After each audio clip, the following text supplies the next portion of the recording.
All right, y'all. What's going on? What's going on? Got a few of y'all in here. Welcome back to another episode of hashtag CB99 Talks, episode 119.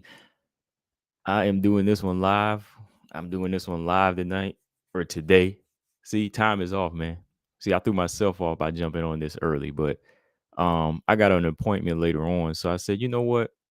Let me go ahead and jump on because it's been a minute, man. Like, I didn't do an episode last week, because I've been busy. But I said, let me jump on here and just do it now while I got some time at home while I'm not doing anything. So yeah, man, what's up, y'all? Tehran in the building. What's going on, man? A robot chicken, Saint Brian, um, Marcus. Um, yeah, it was a good weekend of fights though. Good weekend of fights. Tehran said, "Call me crazy, but I think Curtis Blades can give Jones a run for his money." It's possible on the ground if he can get it there, but I'm still not sure, man. I still think John Jones is a much more well-rounded fighter, you know. But yeah, man, I wanted to jump on and talk. There's a bunch of stuff to talk about, man. As far as some updates in the WMMA world. Matter of fact, there's a few fights I didn't talk about from last weekend that we didn't really get a chance to discuss. I think I texted a few people. We were talking about a few of the fights from the past weekend, but there was a fight that I wanted to go back and talk about that some of y'all hardcore WMMA fans tuned into. So yeah, but man, I'm still coming down from the high. Sink, I know you still coming down from the high, right? I'm still a little hungover, man. Still a little hungover from that performance. It's like I couldn't believe it, yet I could, because as somebody that's watched combat sports a long time, I should be used to upsets. You know, I should be used to upsets by now. I should be used to seeing long reigning champions having their day. Everybody has their day where they can just continue to, do what they do as long as they put in the work. But eventually, somebody's going to come along and beat them, man. Somebody's going to come along and beat them. And I don't know why I'm not used to that. I don't think we can ever really, really get used to that, especially, when you're watching combat sports. It's like when you invest time in seeing somebody do the right things, and then the fighter that they're fighting, in Alexa Grasso's case, is a good fighter, but doesn't really show up all the time. You know what I mean? They don't show up like to this extent to make us say this is that person. But we're gonna talk about that a little bit later because I'm, watching Alexa Grasso, and like I said, I watched it again. I watched the fight again, and to me, there is no excuses about it. It was a fighter that really did their homework. And that's why I say you need to study. You need to study and you need to let it sink in, right? But yeah, man, let's go all the way back to the previous weekend. I know some of y'all had asked me about this fight because there was a couple of fights that I was watching, that UAE 36 fight. And for some of y'all that don't know, there was a strawweight fight between this up and comer named Josephine Knutsson and Jacinta Austin. And a few of y'all asked me about it. So I said, okay, yeah, I'm definitely going to be watching. I'll come back and talk about it. Didn't get a chance to talk about it last weekend or last week. We just had so much going on. But going all the way back, yeah, I like both of these fighters, Jacinta Austin and Josephine Nuts. I've been watching Josephine in kickboxing, and she's a strong fighter, active, got some good kicks, good punches. I think, to me, just Jacinta Austin, she's a little bit more well rounded. Like, you'll see her strike. She's scrappy, and she likes to pressure her way in, and she throws some real hard strikes, but sometimes that can be her downfall. She's wide open. Her defense is kind of wide open. So how she counters that is by getting takedowns. I think she's a okay grappler. She's still growing. Even though I say she's well-rounded, I picked Josephine to win this fight. I thought Josephine Knutsson, she was much more better with her stand-up and committed to it. And they made the fight seem a little bit competitive. Like, Austin was doing a great deal, and the fight was really close. But to me, I had Josephine Knutsson winning the fight clearly. I think I gave like one round to Austin, but overall, I think Josephine Knutsson was just landing better strikes throughout this fight. In the first round, I thought she was just using her combinations and just being much more active. And I think there was like a couple moments where Austin would take her to the ground and she would just counter it, get back up to her feet. I thought Nuts in the clinch just landed better strikes, got her own couple takedowns, put Austin on her back a few times, or got her back, and had Austin in trouble to a certain extent. But like I said, Austin, she's pretty well rounded to know how to get away from certain things. But yeah, I thought she took a lot more shots, and that's one reason why I picked Josephine, because I said Josephine, with her type of striking, she's got that ability. Kareem Spears, what's going on? What's going on with you, man? But yeah, it was a good fight. I would recommend, if you want to see some strawweights that could possibly get signed, you check these fighters out. Just Sister Austin, she lost, but I think eventually, she can get to the UFC. Josephine, I think one of y'all asked me, do I think she would get signed? I mean, she's 5-0, and she's like 27. I don't really think there's any rush to sign her to the UFC yet. She can take her time, maybe go to Invicta FC, LFA, and then kind of go from there. No real reason to rush it to the UFC, because, like I said, when you rush and get there and you ain't ready, you wind up getting cut faster than they signed you, right?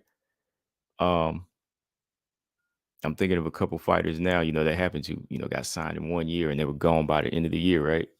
Going on big losing streaks. So yeah, Knutsson, she got a split decision over Austin. I thought it was pretty much her fight. There was another fight I wanted to talk about too. This Jenna Bishop with Bellator. She's an up and coming flyweight.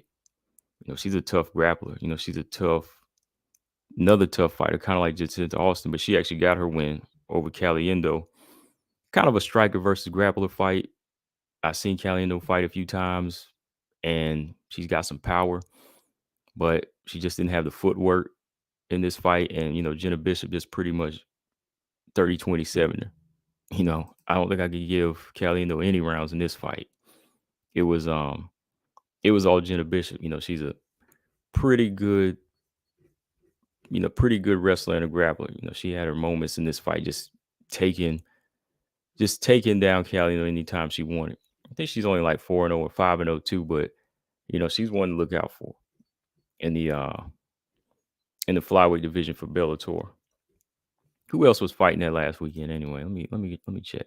Oh yeah. this featherweight fight between Sinead Kavanaugh and Janae Harding, man. Janae Harding, man, boy, she be breaking my heart, man. This girl be breaking my heart. She coming up short all the time, man. Always coming up short. I mean, this fight here,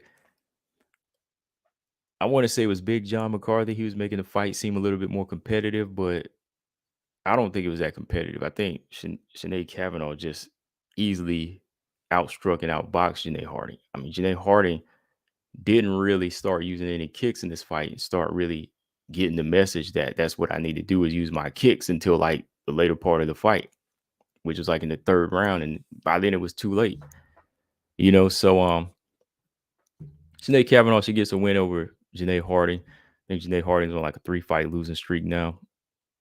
I think, Bellator, their featherweight division is better than what the UFC calls a division, but it still needs some work too. I think they done cut down their division almost like 8 ranked fighters now. I mean, let me look at that. Let me look at Bellator's. Hold on, let's look at Bellator's featherweight division here real quick. Like, I want to see how many women they have. They went from 10, 9, 8 to 7 at one point. Let's see here. Hold on. I want to check the rankings here for the women. Women's featherweight division is down to 7. 3, 6. Well, 8 including the champion. 8 including the champion. Yeah. Okay. So yeah, Mark said what I saw in that fight was when Kavanaugh was able to get past Janae's kick and she landed a few punches. Yeah. Like the first round, I don't even remember like Janae landing or even throwing too many kicks. And I just saw, Kavanaugh landing her right hand. And then I think it was like eventually in that third round, she started letting her kicks go more. She started landing some good kicks, but Kavanaugh, she actually dropped. Yeah. She actually dropped Kavanaugh. She actually dropped Harding in this fight too with a jab. She dropped her. Yeah, she knocked her down in this fight too. So when she knocked her down, I was like, okay, this is a wrap now. She done lost this fight. I think what did they give it? 29-28. They gave it 29-28, which yeah, I can't argue that. I guess from here, Kavanaugh getting another win. I don't necessarily want to see a rematch with Cyborg. I mean, anyway, maybe she could fight somebody like the Blinko McMahon winner, Janae Harding. I'm not sure. I'm not sure what's next for her, but she's got to step it up. She's got to step it up at this point, man. For real. Yeah, eight featherweights. That's all they have. 8 featherweights. See, that's what I'm saying, man. Like they act like they can't find any 145 pounders. Like the UFC doesn't have, but maybe 2 or 3 that they rank at bantamweight, and now the UFC's cut it down to, or the Bellator organization cut it down to 8. Man, what's going on? That's crazy. All right, let's go back to this fight because somebody asked me about this fight too, and I haven't I haven't even talked about this fight really. This fight from the previous weekend, Jazzy Vicious, Gabriela Fernandez. Oh boy, wow. Okay, so Gabriela Fernandez, she got a real welcome to the UFC, and not trying to be funny, but she got a similar welcome like Mandy Bowen. I was watching a lot of her fights and I said, okay, this girl is active. She's explosive. She has good movement. She's strong. But again, there's levels to this game, right? There's levels to this game. And Gabriela Fernandez, I think, believed in her power a little too much. And she didn't realize who she was dealing with here. Because going into this fight, my keys to victory for a fighter like Fernandez. If you fighting somebody as big as Jazzy Vicious,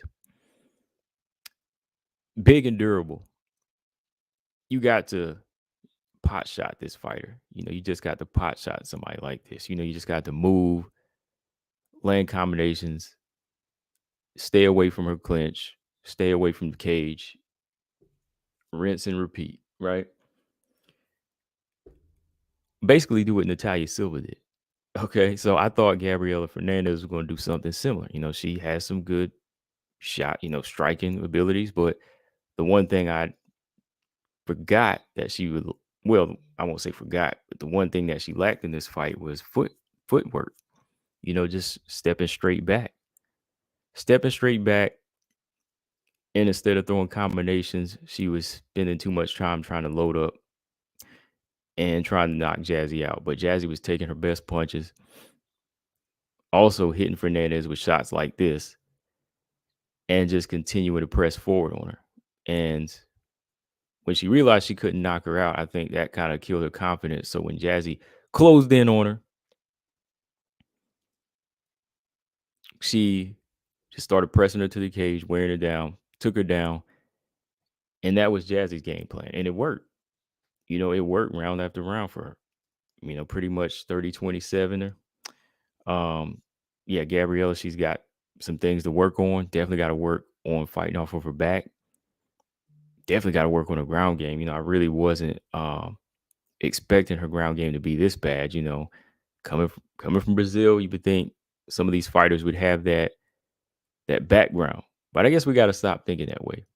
We always think if they from Brazil now, they got to have that BJJ. And maybe that was like in the past, man. Maybe when you go back to like some of the early fighters back in like 2012 up to 2015, right? Some of the Brazilians, you already automatically think that they should have like at least a brown belt, right? But nowadays, it doesn't seem to work that way. Gabriella just really looked like a fish out of water at that point, and she had no answers. She really had no answers. Jazzy, I still think she has a lot of work to do, but I got to give her credit for this win. Got to give her credit. She's never stopped trying. She's durable. Maybe a little bit, let's say, lacking of some of the tools like Montana De La Rosa, but she still keeps trying. Marcus Bell said this fight was pretty simple. Jasmine had the takedowns and ground game, while Gabriella had the hands, but she suffered the same as any other striker that doesn't have takedown defense. Right. Yeah.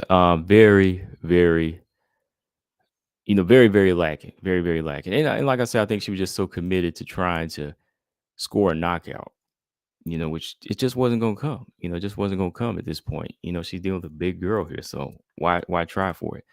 But with that being said, with what the flyweight division is looking like, Gabriella's work is cut out for.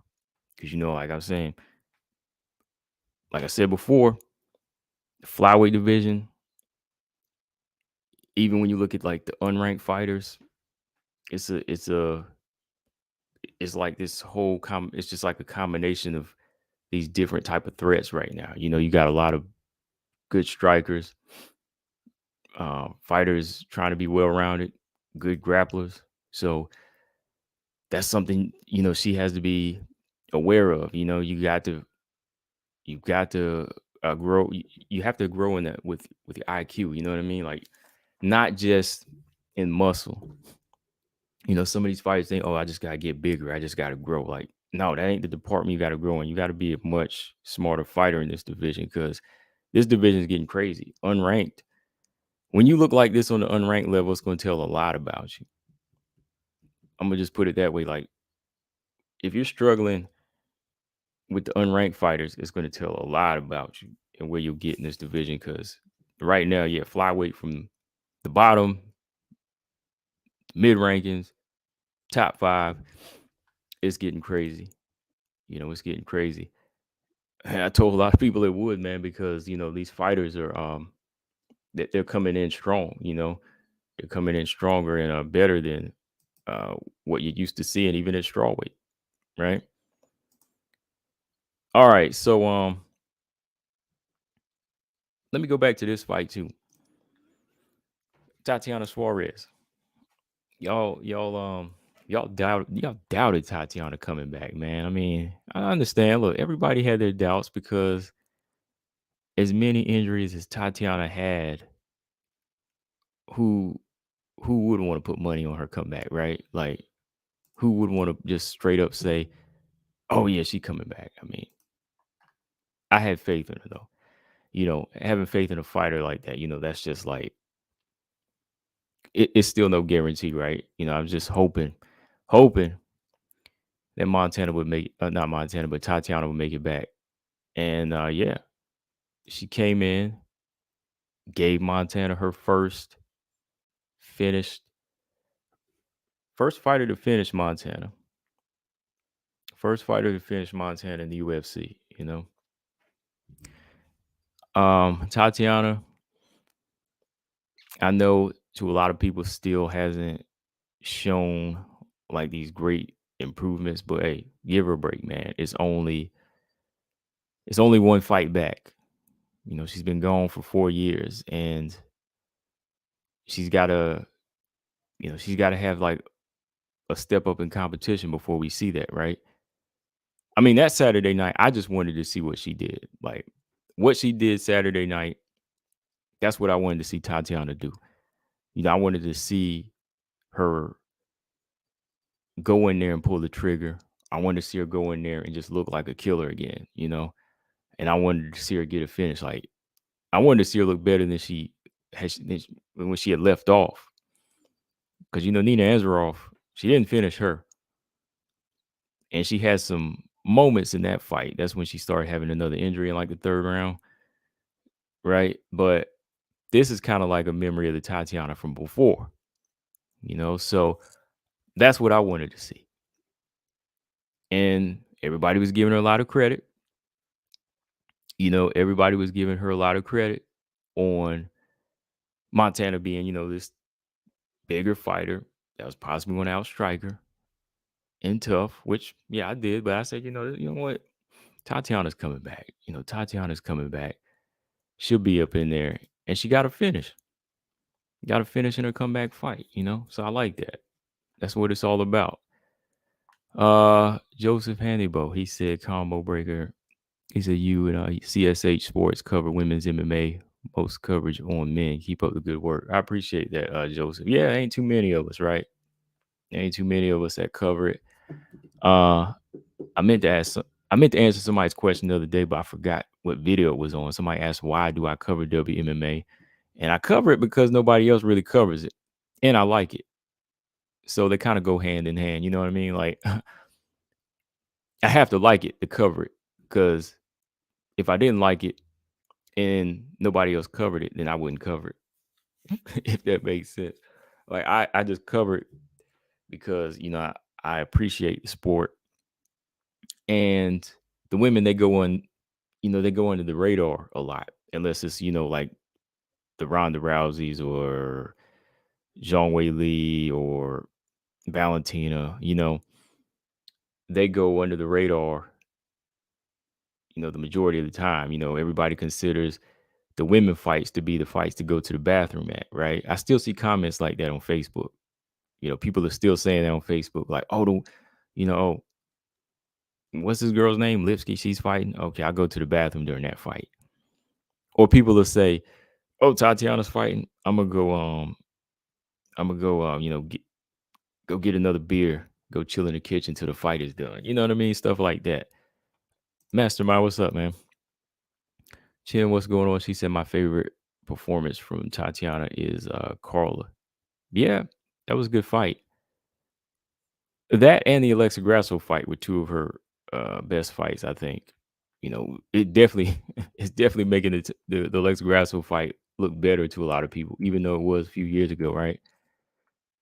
So Tatiana, now that she's back, she wants to continue her reign or pick up where she left off at 115.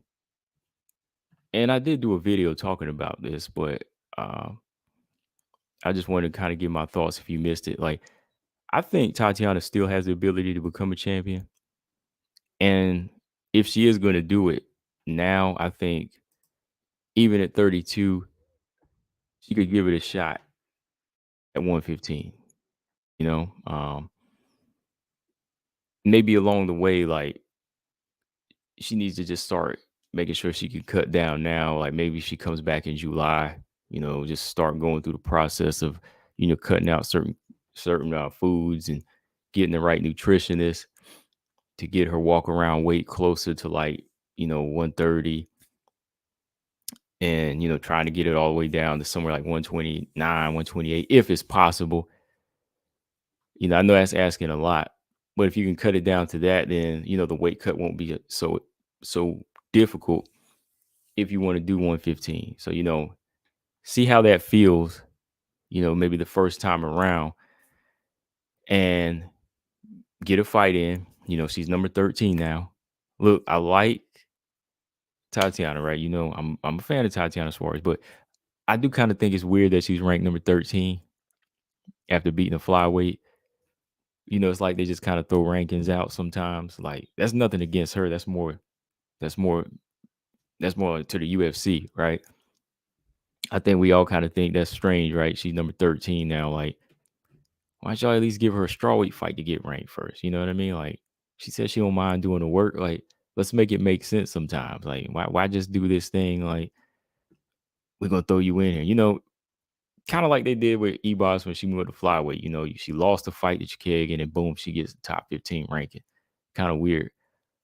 But anyways, if Suarez does do the 115 come back, she's 13. She actually has to kind of sit the bench now because if you look at it, everybody is busy. Everybody's busy. Everybody. I'm talking about everybody. Not saying everybody's busy with the fight, but some people are injured and some people are pregnant. So if she wants to make her climb back up from 13, 1 through 12 is all tied up with something in life, right? I'll pull it up right now. Let's see. Look, Tatiana gonna have to take the bench or fight an unranked fighter because Hill is taken, Waterson's taken, Jan Roba's taken. Ebos ain't taken. Ebos says she wants to fight Carla, right? She wants a Carla fight, which means Suarez ain't getting that fight because she says she'll fight 125 or Carla Esparza. Tisha Torres is out. Dern is taken. Jana is taken. Marina's taken. Andrade is taken. Lemos is supposedly going to be taken. Rumored to be taken by the champ. Rose is out. Carla is that's not gonna happen. Tatiana already said she ain't trying to catch a case, right? Tatiana ain't gonna catch a case on that. she doesn't want to catch a case and fight her again, even though she's number one. Yeah, the UFC doesn't need to make that happen. Yeah, she improved as a fighter, but that doesn't need to happen again, right? So 1 through 12 is pretty much out. So yeah, she's gonna have to take an unranked fighter, take the bench, wait till July, see who wins. Kel Quest, what's up? He says Suarez versus Namajunas should happen next. If she wasn't injured, it should happen next. I mean, I don't know what type of injury she has, but that's the word. If she could come back by summer, I'll take it. I'll definitely take it. Mastermind said, I have to wait for that gut feeling until the fight is announced and within a week before they fight again. Then I will analyze again. Mastermind, I'm going to mention this before we get to the fight. The gut feeling, it is crazy, man. Like, I'm not just saying this, but yeah, like the walk that Grasso had. And for some reason, like I said, when the music came on, I wanted so hard to change my pick, but I would have said changing it because of the walk and the music would have been a ridiculous thing, man. You know that? Like y'all heard me mention the music and I was like, I wanted so hard to change my pick, but I just thought it would have been ridiculous changing my pick over some music and somebody's body language. I don't know. And then there was something about Valentina, like when they were saying her name in the cage and she was kind of like scratching her nose. I was kind of like, something seems a little bit different. But I said, oh well, I'm gonna stick with it. Those little subtle things don't make a difference. That's kind of how I was thinking. Joseph said, I watched Amanda Rose, Whaley, and Valentine fight in UFC. Joanna when she used to fight. Yeah, Joanna, yeah, definitely was, one of the best fighters out there. Best, one of the best fighters, most exciting fighters. Always, always tune in her fights. Carl Chen said Carla versus Ebos, Tatiana versus Rose. Uh, yeah, maybe by the time Rose heals up, whatever's wrong, Tatiana will be at a good weight. That makes sense.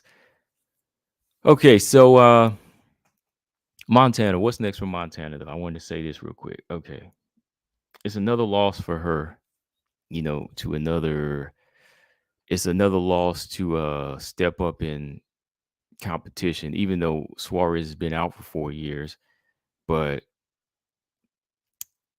that kind of says something about Montana again, man. Like the girl has wrestling, and I watched the fight over. I watched this fight over a few times, and I didn't really see Montana having Suarez in any trouble. Like some people thought she was giving her a good competitive fight, but maybe because she was a wrestler and she's bigger and she made Suarez have to work a little bit, but I didn't see Suarez have to work too hard. She definitely no,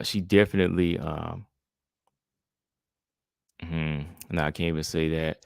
I was gonna say definitely was looking good on the feet. You can't really even say that. She never really got anything going, you know. Yeah. I just think, Montana might have one more shot in her, but even if she beats a couple unranked fighters again, I don't know who she beats in the top 15, you know. I don't I don't see her doing anything like really, really crazy or groundbreaking right now if she hasn't at this point. She's still young, but I haven't seen enough changes. I don't know. Maybe she needs a new camp or something. Because if Tatiana for 4 years comes off and just finishes her, what's gonna happen if she fights Melissa Gatto or somebody, or um, even what if they threw Tracy Cortez at her or something like that? Shin said my gut feeling came as soon as they announced the fight. Gabby said if it goes well, I think Suarez 4 fights away from the title shot. If it goes well, I think Suarez is 4 fights away from the title shot. I just feel there's pressure for Suarez to be already for fighting for the title shot. 4 fights? I would say at 13, they would probably do 2 or 3. They'd probably do 2 or 3 or something like that. Yeah. All right. So before we jump off here, okay, Marcus said Montana's going to continue fighting low level competition until something changes where she can do better. She can continue to do better against high level competition. I personally think she'll just continue to fight the low level until one of those low level fighters comes in and finishes her. Then the UFC will say, okay, you're on a 3-fight losing streak or so, and they'll probably cut her. Especially when you got some new blood coming in here, Mastermind said, what happened to strawweight? It's so quiet. When is Whaley's next title defense? Actually, it's not quiet. Everybody's booked. Everybody's booked. I understand what you mean as far as like quiet, when you don't hear too much from your top contenders, like the reason it's quiet is because Carla just lost. Rose, there's a question mark over Rose, and they still haven't announced Whaley Lamos yet. And then Andrade just lost, right? So your top and Marina Rodriguez just lost. She's got a fight scheduled, but your top 5 isn't really the same top 5 as flyweight right now. it's actually looking a little bit more interesting at flyweight, right? And that's the proof right there, because everybody in the top 5 at strawweight is coming off of L. Everybody's kind of coming off of L, and they still haven't announced the big fight that we want to see. You think Suarez has enough cage time and experience to be ready for the top 5, regardless of her wrestling? Um, Top 5, I think against Marina she would. I think she would against Marina and Andrade. Uh, Carla, she's already beat. Again, Rose being out, I think Rose would probably be the most competitive one if she's 100% focused. But I would say Marina, yeah, she could handle her physically. So yeah, out of the top 5, yeah, I think she has enough cage time and experience. 'Cause, she does get in a lot of drills with even men too, that don't have the same speed, of course, because they're bigger. But I think physically, she deals with a lot of a lot of men that just help her really work on her strength. So yeah, I think she definitely has enough cage time and experience to be ready for the top 5. The way I was just talking about it, yeah, I think she does. But it'd be wise to fight her way up, though. It would be wise to fight maybe like Dern or Angela Hill, whoever the winner of that fight is. But yeah, man, that was the previous weekend. I just wanted to kind of go back through and discuss a little bit. Let's talk about these fights this past weekend though, man. Hold on here. I'm looking for something. Give me 1 second here. Mm, I'm just looking at some playback here. All right. All right. All right. There's one fight here I want to talk about. I didn't really talk about it yet. Let me go through some comments here. Y'all are talking about. Kel Quest said women's MMA got to give. What's that? Got to give shine this year. It's a 10-year anniversary of women in the UFC this year. That's got to be good. Yeah. That is a good thing. I mean, wow, can't believe been watching the UFC put on a lot of WMMA performances for 10 years. 10 years. That's wild, man. 10 years of WMMA, man. Of course, I was watching it longer because, even when it wasn't in the UFC, when Dana White was not trying to see women in the UFC, I was watching in other places. Robot Chicken said, "What up, Kamo? I like what Manon said. Manon was saying she's not surprised Grasso woman because I believe I can beat Valentina." Yeah, I think that, like I said, I didn't want to say it that night, but I thought she would have gave Valentina a good fight. And if you would put him in there, I think that she could have. I think Manon would have won too. But definitely not taking away from Grasso's performance. It would have been two different things because Grasso's performance, it was just a very technically sound performance. I think she covered all ground. I think it would have been two different type of fights. But this next crop of fighters that's coming up, they're more so well versed. They're putting it together. So she has to understand that this ain't gonna be like Chikagan and Lauren Murphy. These fighters aren't gonna freeze up. You know. All right. So this past weekend, man, you know what? This past weekend it really was the definition of out with the old, in with the new. I picked all the old people in this fight and I paid for it. I picked all the old heads in this one and I paid for it. And that's the thing, you just never know. Like, you thinking that experience is going to carry them through this thing. But some fighters, they're just ready to go, man. Some are just ready and they're hungry. Sometimes experience beats hunger. Sometimes hunger beats experience. There's no guarantee, man. There's just no guarantee. I picked all these old heads and I ain't bet on anything. So I'm not mad at all because I ain't bet a dime. I ain't feel comfortable, but you know what I mean? Like I just gave y'all picks, but I ain't bet on these. I, I didn't even bet on Shevchenko Grasso, which kind of tells you something, right? Blanch Blanchfield Andrade, yeah, but that was different. I mean, that's crazy, right? That was different. But this one, why didn't I? I mean, maybe because there wasn't too much to gain off of a bet if Shevchenko did win. The only thing I'm upset about with Grasso win is I didn't put 2K on it. Because if I did, I would have got 10 back. That's the only thing that upsets me. Like, I'm happy she won the fight. I don't care about my pick. You know what I mean? I really don't care about that. I'm kind of thinking more of a financial thing. I was like, man, if I would have put 2K, I could have got 10K back.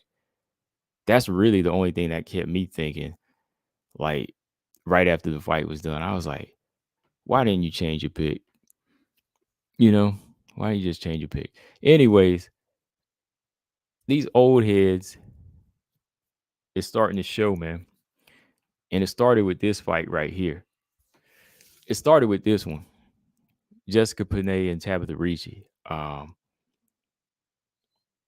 I said, I like Tabitha Ricci. I like her as a fighter. I still think she was kind of growing early on, and I thought she would have been, something as she kind of gradually grew into a level in the UFC. But I think she understands now that she needs to step it up quicker, and she did that, which is good. She realized, hey, I'm in the UFC now. I got to start training harder with better people, and we got to get it in. We got to get it in. There's no time to really like pace yourself now, especially if they're going to try to throw you in the top 15. And this win probably will throw in the top 15 because what is Panay? Actually, Panay wasn't ranked anymore. Okay, yeah, actually, Panay wasn't even ranked. Yeah, she wasn't even ranked anymore. So it was an unranked fight for her. Yeah, she's not ranked. Yeah, Tabitha Ricci, yeah, she's not ranked either. Okay, yeah, Jessica Panay, yeah, she had already got knocked out of the rankings, but yeah, either way, it was a good win for Ricci. A good test. Panay really looked like she was fighting time in this fight. Like she was just like she was going through the motions, man. Like she was just trying to stay afloat in this one, man. Because Ricci just struck her way in with ease. Blasted Jessica Panay with the right hand and was just taking her down with ease. I mean, Panay was accepting the takedown. She was on her back, but she wasn't really doing much. And Tabitha looked stronger. Tabitha Ricci looked stronger and was controlling her in that first round when she got done working her. Panay just looked like she had that finish look. And, in the second round, she continued again. And I ain't gonna lie, like I know there are levels to it, but Tabitha Ricci her takedowns look better than Mackenzie Dern. Let's put it that way. Like, even the way she does them, you know what I mean? Like her trips and the way she pushes her way in. Like sometimes Dern, when she strikes her way in, she'll like grab your elbows and kind of like her chin goes up in the air and she kind of pushes you to the cage. But like Ricci's actually like getting a good lock on you. And then she gets the quick trip where she'll just like pull you down as soon as she gets that leverage on you. So I think Ricci already has that going for her. I know this is Panay, but this still look like somebody that's trying to bridge that gap, use her strength and get takedowns to use her jiu-jitsu. And that's what she did, man. Like when she put Panay on her back, I like that turn she did, to get this arm bar. She was on one side, she isolated that arm, then boom, she made that quick turn to her right and extended that bad boy. I was like, wow, that was good work. And I'm thinking, Panay's also a black belt. But, I guess, it's been a minute, since she's been in this type of trouble. She's been used to people trying to beat her on the feet, but this time, when that girl put that work on the ground, she wasn't ready for it, man. So, yeah, with that type of performance, 40 years old, yeah, it might be time to go.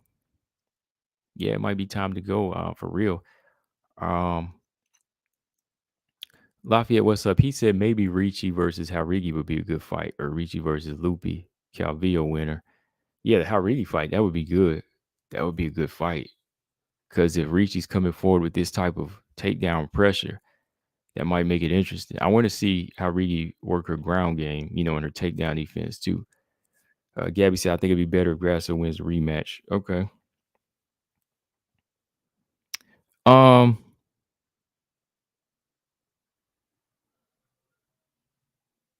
hold on. I'm just looking at something here.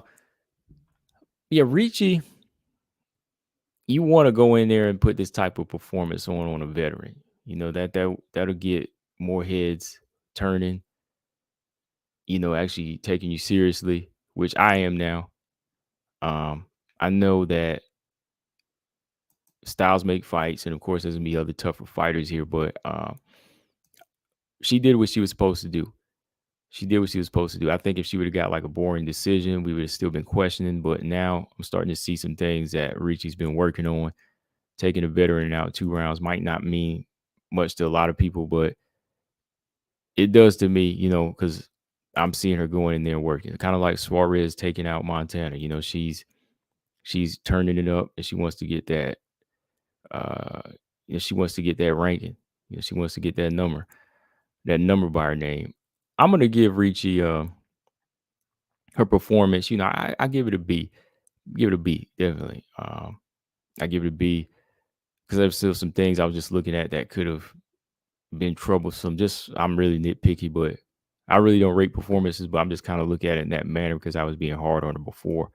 Um, and I was disappointed that she took a short notice fight to fight Manon because I like both of them, and I was like, Ricci's a strawweight, and I want to see her do good at strawweight, but then she takes this big mismatch and gets destroyed or brutalized by Manon Fiorot, and I'm like, why? Why did you do that? Why did you do that? That was crazy. But I think memories of that fight is gone, and I think she knew for herself that was just a way to get into the UFC. So she was a sacrificial goat in that fight. Anyways, yeah, Brian said Ricci's a shark on the ground. I like that. She's not afraid to throw kicks at an opponent on the ground and look for openings to regain position. Yeah, I like how she was throwing them kicks to the backside of Panay, but I also like that she's been working on her striking and her angles. Because there was a couple of times when Panay did come after her with a strike and she turned nice angles. So use that body, use that athleticism, use that youth, start turning angles, stop being flat footed. That's what I say to these grapplers. You got to move. And Blanchfield, she's moving now. They're all moving. Ebos, you know what I mean? I'm starting to see Ebos and Blanchfield and these fighters known for ground game actually using lateral movement now. I'm like, that's what's up. They actually like measuring range and stepping side to side a little bit. I'm liking this. But yeah, I think Tabitha Ricci versus Haurigi, that would be a good fight. Panay, I think maybe hanging it up would be good. It might be good too because I was looking at an article and they didn't even announce her as like a strawweight. Like when the title said OnlyFans star Jessica Panay, did it say she loses to Tabitha Ricci or something like that? I was like, wow, she just started OnlyFans. Like her OnlyFans career is shorter than her strawweight. I mean, it's shorter than her UFC career. Her UFC career is what she's known for, but they announced they gave her the title of OnlyFans star. I was like, wow. That's what this generation thinks of Panay now, right? OnlyFans star Jessica Panay loses to Tabitha Ricci. They ain't even say like former Invicta champion, former Tough House fighter, or longtime strawweight veteran Jessica Panay. They said OnlyFans star, and I mean she's doing OnlyFans. I mean she wants to do it, but my thing is like that's what they see her as now. So maybe it is about time to go. That's where her time is invested at, right? Hold on, let me see if I can find that article. Never mind, can't find it. Anyways, we'll move on here. Move on to another old head. Oh boy, Arujo versus Amanda Ebos. Okay, so this fight here, it answered well, I won't say it answered a lot of questions. I'll say it solidified a lot of my thinking about Arujo, because there was a lot of questions I had before, and then in a couple of performances, those questions were answered. Okay, some of those questions were already answered, but now, they've been really solidified to make me think, okay, this is what Arujo is. This is what she does. And early in her career and through the mid part, when I was watching it, I said, okay, Arujo is really dependent on those gifts that she has. The natural speed, the strength, and the quickness that she has. That quickness with her feet, not just speed with her hands, but those are the things that she's most dependent on. And there was just too many moments, even like in some of the previous fights that she had, where if she had more technique and more of a technical style, she could have owned some of these fighters. But she's just so dependent on those different things, those natural gifts, that once you start just hitting her with a basic jab, or you're just using just basic measurement and letting just simple combinations go, textbook combinations go, it's easy to kind of frustrate her and get her out of her comfort zone. Like even how she cuts the octagon off, she's lacking in that department. She's lacking in that. So this, after watching this fight, then I'm like, yeah, for sure now, like what I said in my breakdown prediction about her is kind of true. Like she's just really not that technically sound. She's just not that technically sound. And um looking at how Ebos has fought even at strawweight, she's the one that's kind of been more so leaning towards like a complete fighter. Ever since she fought Dern, like she was never afraid to use her striking. She was never afraid to use her striking. She's always had a good ground game. She's always been growing in that aspect, and everything she was doing was always technically smart. I think we just kind of, I just kind of like, I'm kind of guilty of, almost like counting her out on the stand up because of how she got knocked out by Marina Rodriguez. But since then, she's always been game on her feet. She's always been kind of holding her own.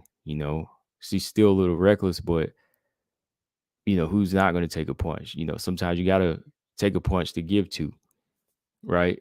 So Ebos has always had that.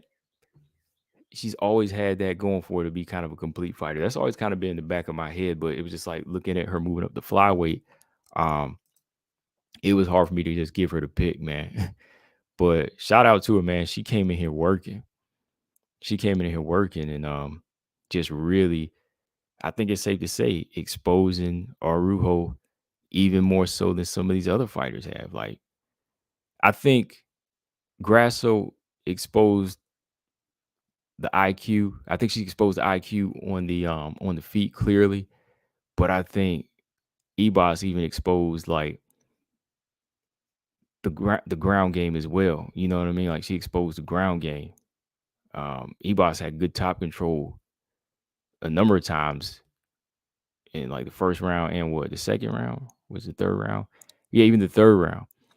Because Arujo tried to get a lock on an armbar at one point and she still couldn't get it, And it just shows you how, Ebos is always in motion. She's always one step ahead, even in this fight Saturday night. Ebos just couldn't Arujo just couldn't catch up with her. And the jab, man, like the jab too, man. I was impressed with the jab. It was like one after another, jab, calf kick, always moving, circling, circling, circling. I like this type of movement from Ebos. Don't always push forward. If she would have pushed forward in this fight, she probably would have got dropped. Maybe not stopped, but maybe she would have got dropped. But she turned the tables, man. In that second round, Arujo came forward and she dropped Arujo with the right hand. I was like, wow, okay, this fight's going a different direction now. And that's what it is, man. I picked Arujo, but hey, Ebos, the way she fought and the way she's jumping into the spot, that's what we need, man. That's what it is. But hold on, let me pull this up here real quick for y'all. I ain't got a GIF here, but let me see. Okay. Yeah. Because if she would have came in here and won maybe like a close decision, I'd be like, okay, there's still some work that needs to be seen. But the work that she put in, round after round, I was like, I like this. I like this work that she's doing. She's taking her part on the feet, on the ground. She's trying to earn this spot. So with Ebos beating, hold on, I'm looking at the rankings. She wasn't ranked. She wasn't ranked at all. Yeah, Ebos wasn't ranked because I thought they had her at 15. She just beat her number 8. They're probably gonna give her the number 10 or the number 8, man. So I'm cool with that. Hey, if you can come in here and take these spots, with performances like that, that's what the UFC's needing right now. Marcus said, yeah, go ahead, Marcus. I'll let you take care of that, Marcus. Yeah, this is what the UFC is looking for. Like, I think they were taking a gamble in the beginning, even like with Aaron moving up to fight Andrade. I was like, whoa, these are kind of big step ups for them, but they rose to the occasion, man. They actually started looking well rounded. I thought that was good, man. I was like, wow, yeah, that's what's up. Then we got another one coming up, Jennifer Maia versus Casey O'Neill. I know I give her heat, but if Casey O'Neill wins, it's probably better for the division, right? And I give her heat. I'm always talking about her like I want what improvements I want to see. But if she improves and she goes in there and beats Jennifer Maia, cool, right? Why not? Jackson, what's up? He said Ebos versus the Casey Maia winner. Yeah, that's a good fight. That's a good fight. Or Ebos versus Lauren Murphy. I said, no, you know what, Jackson? Just so they won't have to fight each other yet, I would say Ebos versus Lauren Murphy and the winner of Casey Maia. Well, I was Caitlin Chikagan, but Maia's already fought her 2 times, right? No, but Casey would have to fight Caitlin Chikagan if she beats Jennifer Maia, and that would work out better. Like if Casey beats Jennifer Maia, then fight Caitlin Chikagan next. And yeah, I would do Ebos versus Lauren Murphy since she's jumping in at the number 8. Lauren Murphy's number 7. Yeah, I would give her another fight like that to see how she can handle somebody like her and maybe get her out of there too. That's what it's about now, getting these old heads out of here. Get them out. Let the new blood come in. Because, some of these other fighters that hung around for a long time now, they're just kind of like placeholders. So just like any fight fan, I want to see somebody that's well prepared and ready to go. But yeah, shout out to Ebos, man. She did her thing. Good fighter. Definitely looking more and more well-rounded. And Arujo, I know she probably drops out of the rankings after losing to an unranked fighter. Her being number 8, she might drop out now, or they might give her the 10 spot and swap Andrea Lee up there instead. So I don't know, man. Arujo is probably still a test for some of these up and comers. At some point, I want to see Arujo I did want to see her and Macy Barber, but not as much anymore. Maybe Tracy Cortez. How y'all like that fight? Whenever Tracy Cortez is ready to come back, why not Tracy Cortez versus Viviana Araujo? Because Tracy Cortez is number 13 right now. Or Miranda Maverick. Miranda Maverick's number 15. You know, that's a good fight for her. To get her up into the top 10. Miranda Maverick or Tracy Cortez versus Viviana Araujo now. Because she's on the downside now too. 36 years old, two losses in a row. With some making some of the same errors in her fights. I think that Araujo needs a crisper, cleaner boxing coach. I think she needs a crisper, cleaner boxing coach though. Somebody to get her to throw more technical and make the right choices. Because she'll throw all day. She's got power. But fights like this kind of show you that she's lacking in picking the right shots and being a little more educated. You know what I mean? So yeah, good performance by Amanda Ebos. I don't mind losing that pick. Like I said, I don't mind losing these picks here, man. I'm just going out and going by off of what I've seen and trying to put it together, right? All right, y'all. So yeah, we still got 20 of y'all in here. So hit the like button. So let's talk about it. Okay. Co-main event. Well, the main event for most of us, right? And look, Marcus, well, I'm just calling your name out. But Marcus, yeah, I'm not trying to disrespect with this picture. I'm just trying to show one of the first times in Valentina's career where she's ever been hit this clean. And I'm trying to give Alexa Grasso credit here for such excellent game plan and proving me and a lot of people wrong here. That once you believe in your style and you believe in what you bring to the table, ain't nothing stopping you.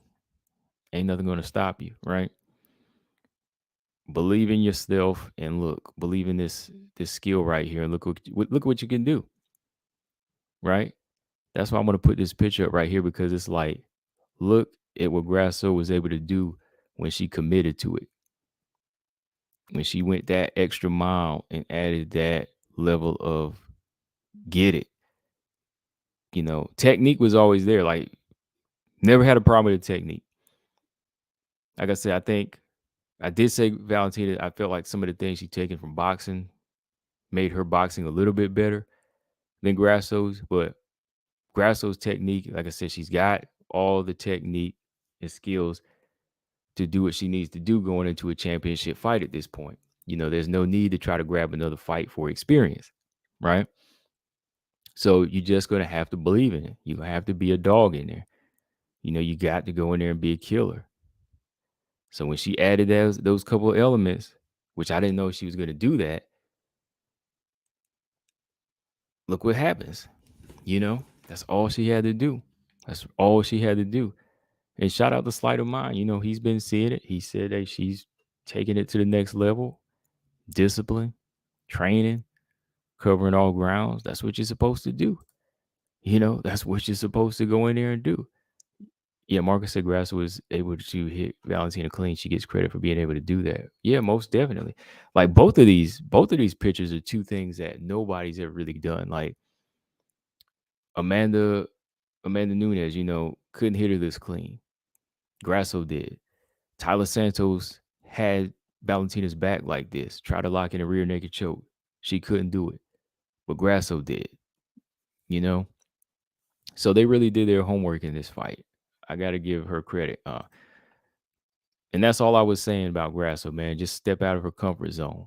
Sometimes you look at her early fights, she's always using, technique, going that extra mile of throwing perfect punches, lining it up right.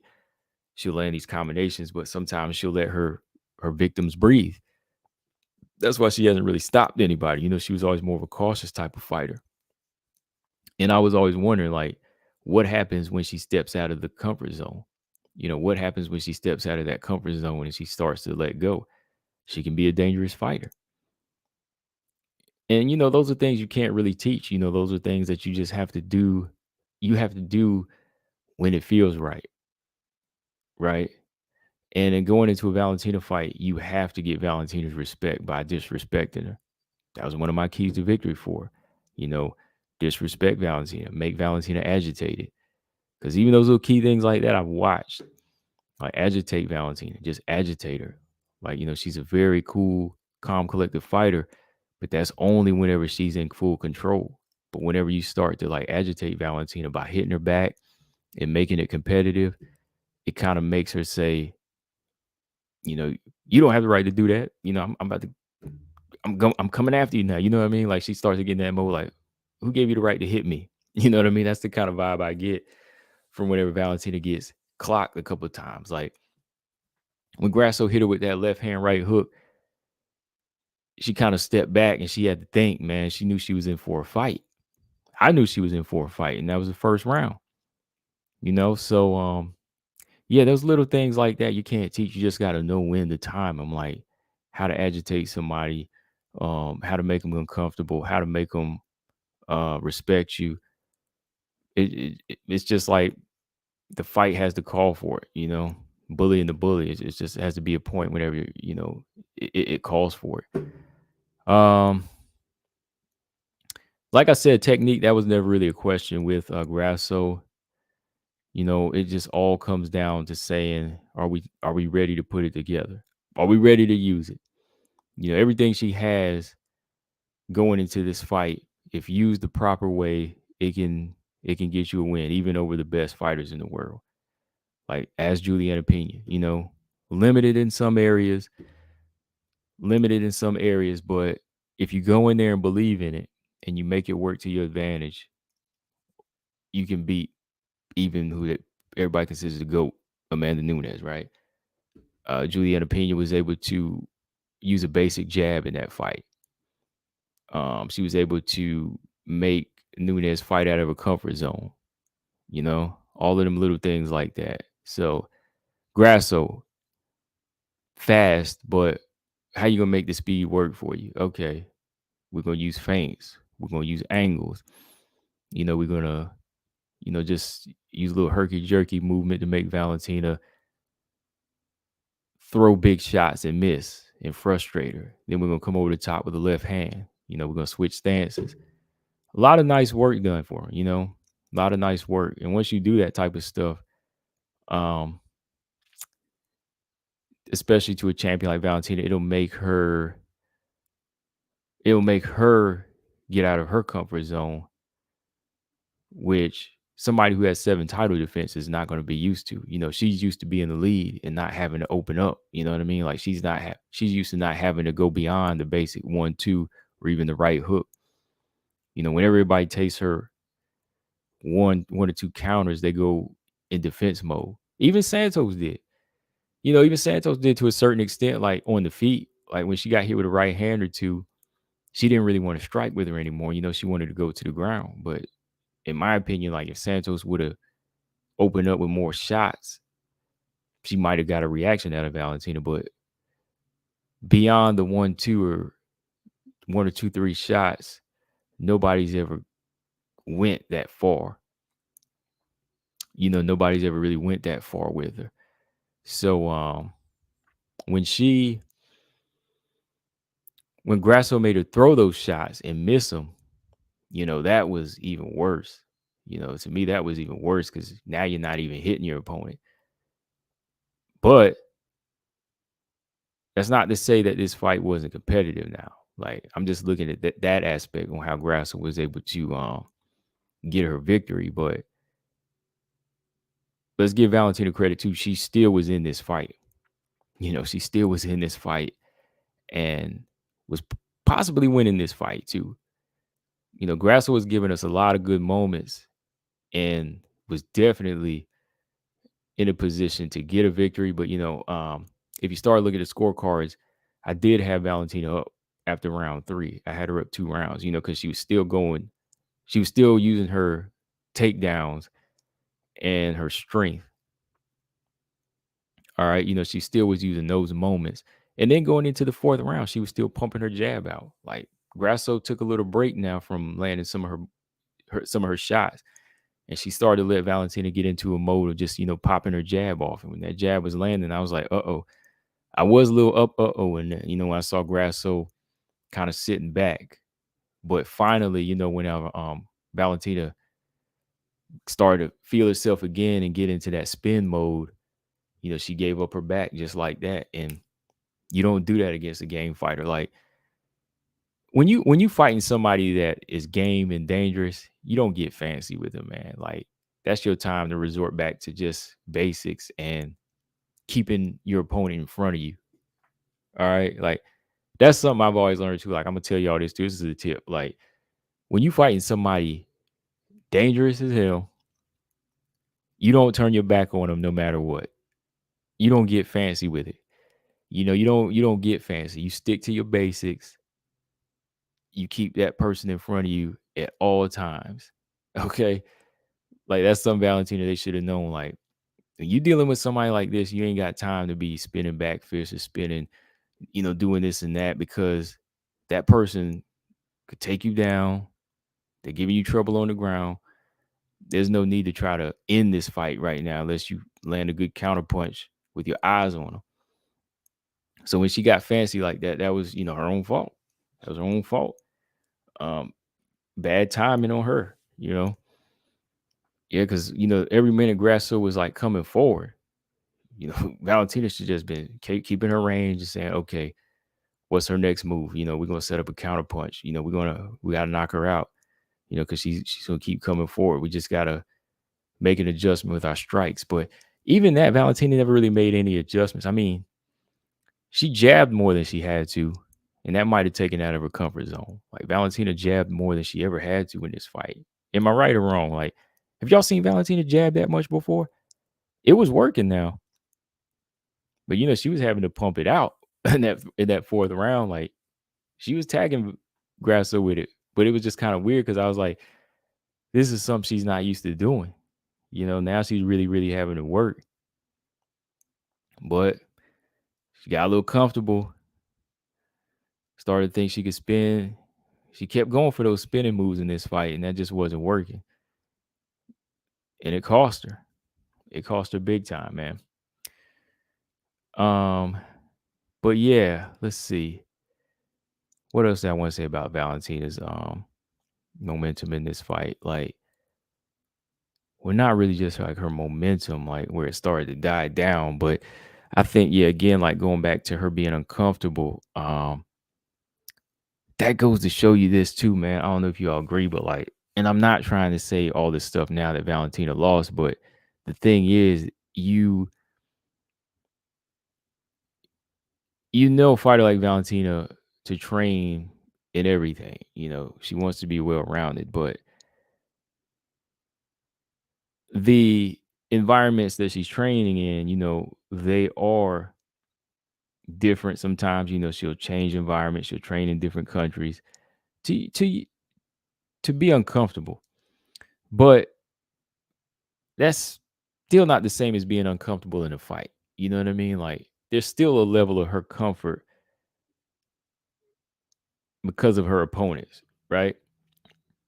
Like Valentina, she can choose wherever she wants to train, but you still kind of know what's ahead of you. So you're not necessarily fully out of your comfort zone, if that makes sense. You're never really like fully out of your comfort zone because you still know where you're going to train, and you can still control the environment and who you train with and who's your trainer and everything, right?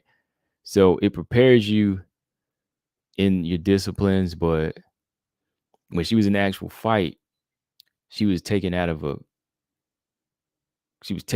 comfort zone. It's hard to explain, but I think some people get what I mean. Because it's her opponents that usually give her a level of respect. Lauren, Caitlin, even Joanna. Even that fight was kind of competitive. Even Joanna, they'll give her a level of respect where she can kind of call the shots in there. So everything always kind of works in her favor. But now, when you fighting somebody like Grasso, who's going to make you uncomfortable in the actual fight and not in like a training camp in front of hundreds of thousands of people, because you're used to looking like you're always in control, it kind of makes you a little frustrated and uncomfortable, you know? The Bosch, what's up? He said, I really like Valentina's wrestling in this fight. Arguably, Grasso beat the best version of Valentina we ever seen. Yeah, I'm not going to argue that.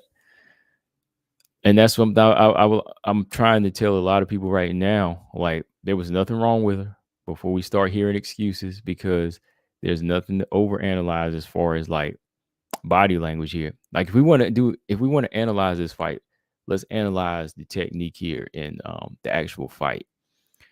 Right? Like, let's actually analyze the fight and watch the key points where Grasso made Valentina rethink herself and where she made adjustments and where Valentina had Grasso in trouble in that manner. But let's not analyze this fight and try to find excuses. You know what I mean? Like, oh, she was coughing. She might have been sick, or she was limping. Oh, her ankle was hurt. That's why she lost. Right? We ain't going to analyze it in that way. We're going to analyze this as like a good classic fight. That's just a good fight to break down. And it's a good fight. That's all it is. Grasso 100% beat a prime Valentina to me. She beat a Valentina that's, evolved, knows her game, and was up on her game and knew what to expect, because she's the one that said she knows Grasso's fears. But what about that statement too? I didn't say it then, but I should have said it. But fear isn't necessarily going to make somebody lose. Like, that's the thing that even Valentina should have known before she had spoke on it. Like, fear helps fighters win sometimes. You know what I mean? Like, fear is what can make some fighters dangerous. It makes animals dangerous. When a bobcat or any type of stray animal you see like in a corner, hissing and ready to fight with their claws out, and they're ready to do that damage and kill, it's because they have a fear. They fear for their life at that moment. They're ready to defend it. So yeah, Grasso might have some fears going in there, but she's ready to defend.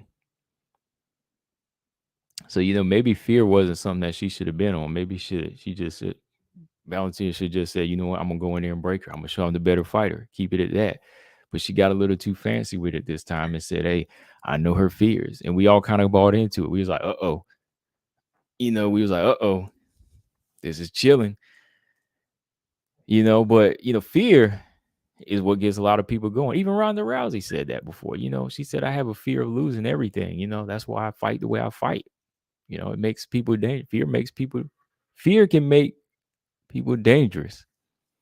Makes a lot of people dangerous, so you just can't say, oh, I know this person's fears. Well, you might know them, but do you know how that person's going to react once you expose their fear? Like, you ever try to throw somebody in the water? If they have a fear of water and you try to throw them in, they're going to be punching and kicking and hitting you in the throat. You know what I mean? Trying to poke your eyes out. You know what I mean? So you try to expose somebody's fear of water, you throw them in the water, man, they're going to be kicking and scratching and doing whatever they got to do. So you're going to be taking some hits. Right? So Valentina wanted to expose the fear of Grasso, and Grasso wasn't having it. Simple as that. But this is really a good way to celebrate 30 years of WMMA, you know? It really is. I mean, it was a good performance, you know, it wasn't like this big controversy, it wasn't a draw. You know, it's 30 years of WMMA represented by hard work and dedication. You know what I mean? Jackson said fear is a good as long as it doesn't make you not fight like yourself. He said Lauren was so scared that she clammed up. Yeah, she clammed up big time, man. She didn't fight like she used to. Yeah, and Chikagan, yeah.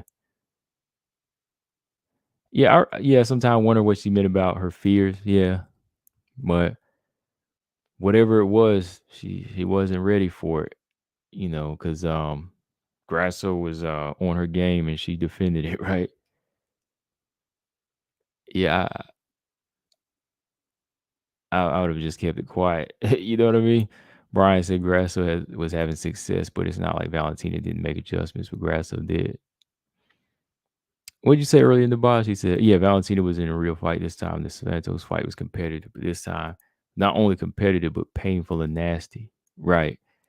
Yeah, the thing about this one that made it just so nasty was the fact that, you know, s- not Santos, but Grasso was actually, you know, getting a lot of good shots in. It was just getting the upper hand on the feet where everybody felt that she was going to have the advantage. Um, I really like Valentina's wrestling in this fight. Arguably, Grasso beat the best version. Yeah, I read that one. Yeah. I liked her wrestling in this fight because the takedowns were effective, but there came a point where they were telegraphed, and you know, Grasso she denied a few of them, right? You know, she did deny a few of the takedowns. I thought that was good. But yeah, it was a great fight, man. When it all comes down to it, you know, we'll be talking about it for the rest of the week, probably. You know, because people always have something to say about the fight. They would say, "Oh, did you see this? This is where the fight." Well, there was this, right? How did y'all feel about the separation on the ground? Like, do you think it needed to be separated? Because Jason Herzog, yeah, I want to talk about it. Jason Herzog, I guess he kind of felt like maybe he did break them up a little too early, and he's kind of been getting backlash over that. Like, what did y'all think about that? Do you think he broke them up too early? Because it seemed like right whenever she heard his voice, that's when she tried to land that strike. You know what I mean? Like right when he was about to break them up. But was it an active moment there where Valentina was allowed to keep going? Because I understand where Jason Herzog was coming from. You know, it's a championship fight, and you don't want to have too many moments where it's just a lot of lay and pray going, you know. Do you think he stood him up too fast, or do you think he stood him up at the wrong time? Like was Valentina in control at that time? What was it?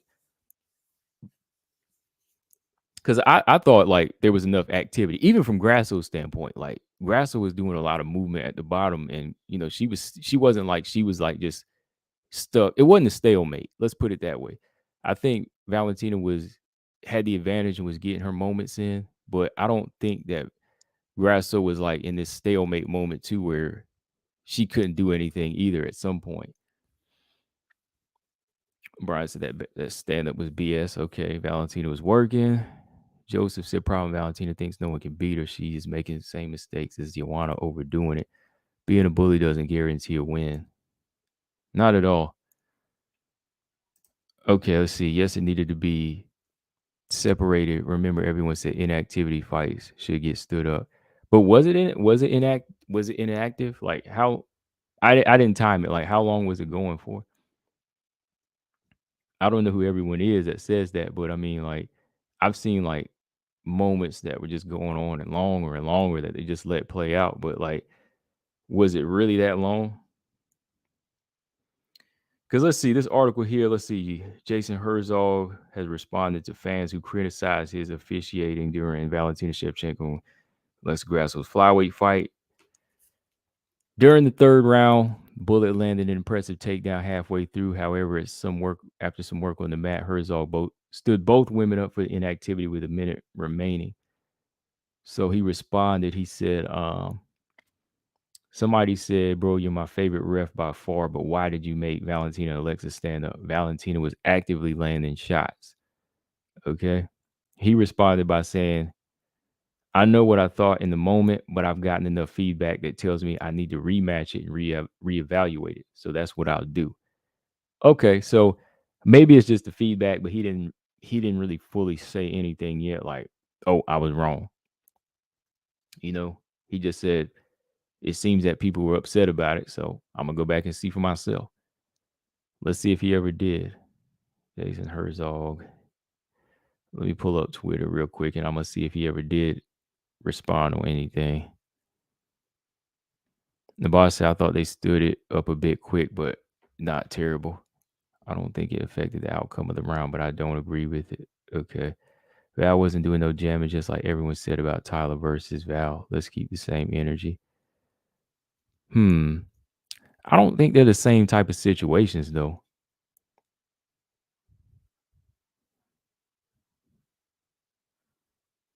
Yeah, I don't think they're the same type of situations, though. I mean, yeah, I don't think they are the same. Those are two different situations because, hang on, I'm pulling this thing up.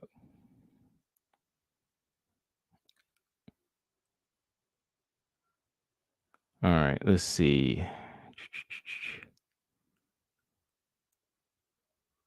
Yeah, he doesn't have, yeah, he doesn't really respond or anything yet.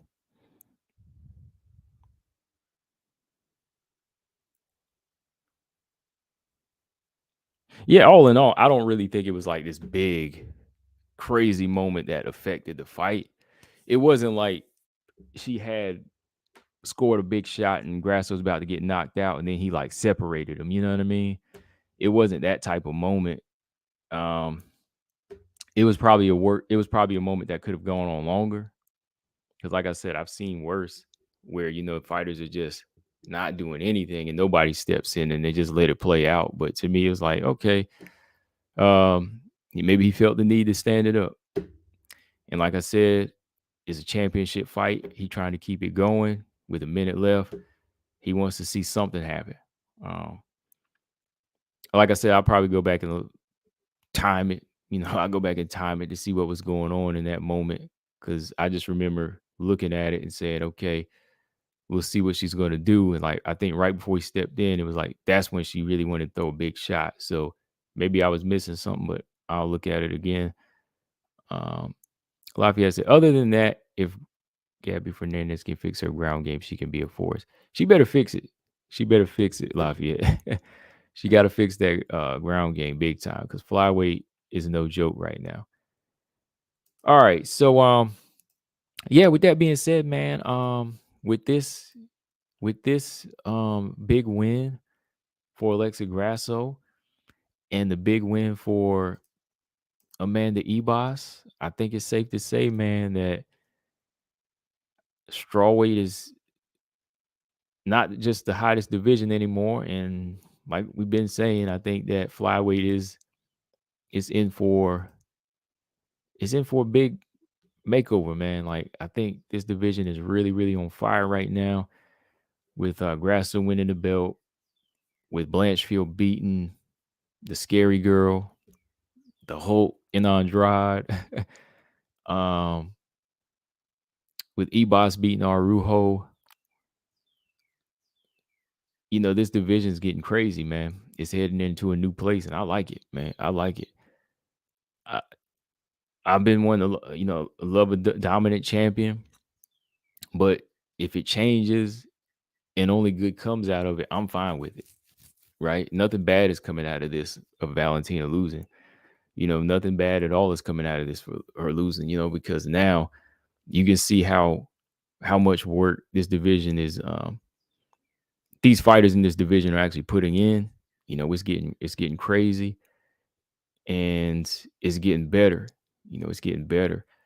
And I think that's what was going to happen at some point. Like some divisions start off slow, and then there'll be somebody that'll be around that's just better than everybody. But this moment was coming. I think it wasn't expected by Grasso to do it, but I think everybody knew it at some point.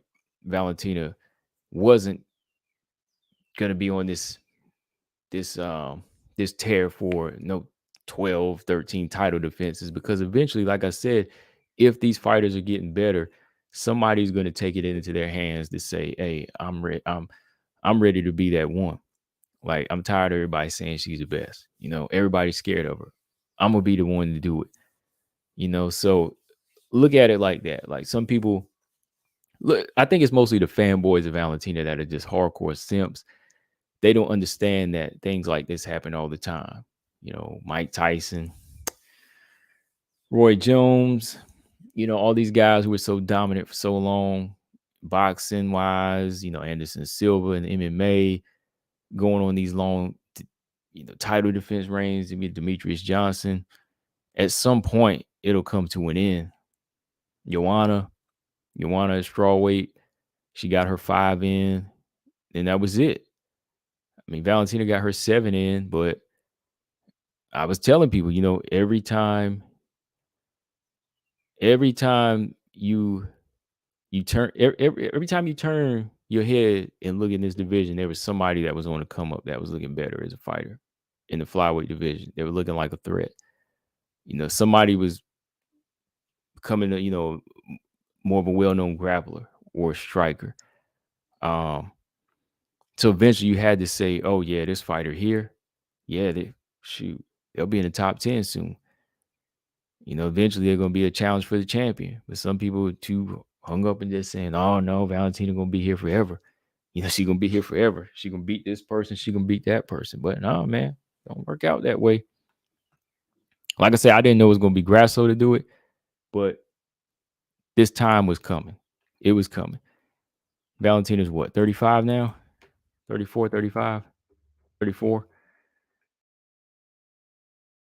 Yeah, 34, excuse me. 34 years old? Yeah. Grasso young, hungry. Turned it up. She turned it up.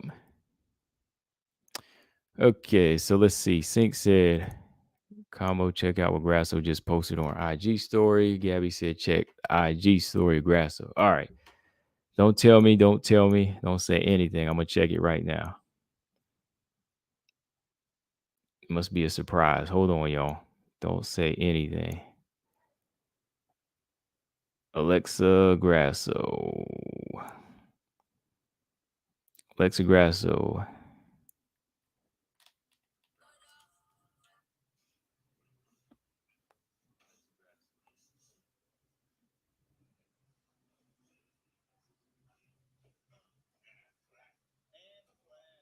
Oh. Oh, wow. That's insane. Y'all see that, right?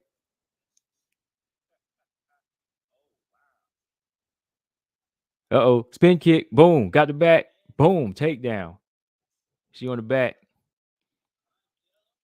Wow. See, they were prepared too. She went for the rear naked choke because it was there, but you see she was working the ground and pound too. Like, she had worked like to flatten her out, right? She had worked like to flatten out Valentina, but if Valentina balled up or whatever, she was going to get the neck forearm up under the neck. Okay. Oh, she said, y'all see it. I like that. She said, check this out. That wasn't no fluke. And there's my proof. There's my proof that this fight ain't no fluke. Let me go ahead and let's go ahead and capture that then, because we're gonna have to show that to people who try to deny this victory. And that's why I'm saying it's okay, man. Like, we picked Valentina. A lot of us did, but this was a good performance by a fighter that showed something new, man. Like, let's give it up for her, man. Look at okay. That's brilliant though, man. Like, when hard work pays off like that, you gotta be like, wow, man. You gotta be like, wow, when it pays off like that.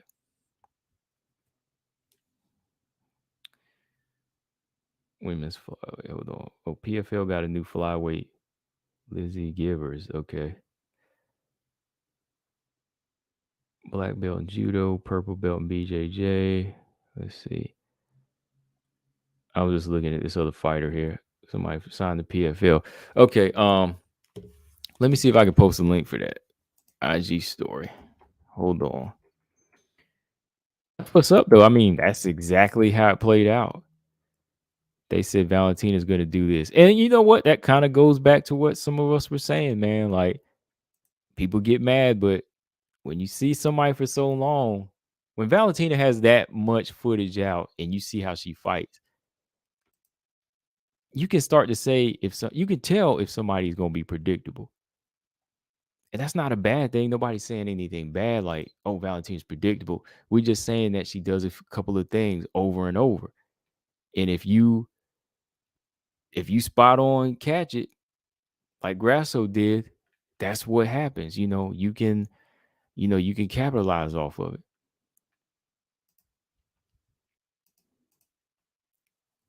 Like I know some people said it, and I've said it too. I said there's a couple of things she do over and over that if you get on it, you can get her. If you say she's predictable, it's not necessarily trying to bash her. I mean, yeah, she's well rounded. She got a lot of good things going, but sometimes she'll get in a comfort zone where she just like, I'm gonna use this. I'm gonna use this again, and I'm gonna use it again.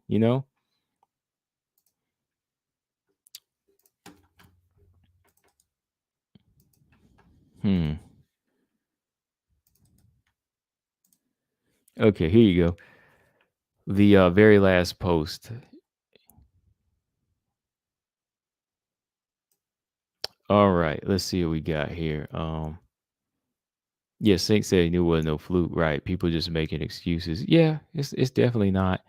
Um, Now, well, the other thing I wanted to say too, like, do I think Valentina should come back for a rematch? Of course, man. Like, if the champion wants a rematch, a former champ wants a rematch, I think that they're allowed to have it. Nunes got hers against Pena. Um, yeah, most definitely. Give her the rematch. Do I think it goes the same way? Mm, I think it could go even. I think I hate to say it, but I think it could. She deserves a rematch because she was a champion. If she wants it, she should get it.